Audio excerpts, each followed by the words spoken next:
তোমারে কিন্তু আল্লাহর কাছে ফিরতে হবে।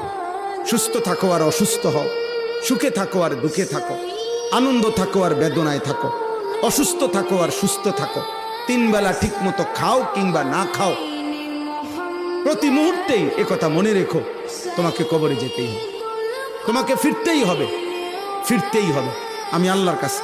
ওয়া ইলাইহি তুহশারুন ওয়া ইলাইহি তুরজাউন ওয়া ইলাইহিল মাসির, ইলাইয়াল মাসির, ইলাল্লাহি মারজিউকুম জামিআ ওয়া আন্নাকুম ইলাইনা লা তুরজাউন। এই আয়াতগুলোর অর্থ এক, ফিরতে হবে, ফিরতে হবে, ফিরতে হবে। বান্দা আমার কাছে আসতে হবে, আসতে হবে। কোনোখানে তুমি লুকাইতেও পারবা না, আড়াল করতে পারবা না। পৃথিবীর সবচেয়ে গোপন ঘরে গিয়েও মৃত্যু থেকে তুমি বাঁচতে পারবা না। 7 তবক জমিনের নিচে গিয়েও বাঁচবে না। আটলান্টিক মহাসাগরের গভীর তলদেশে গিয়েও তুমি বাঁচতে পারবা না। হিমালয় পর্বতের চূড়ায় গিয়েও তুমি নিজেকে রক্ষা করতে পারবে।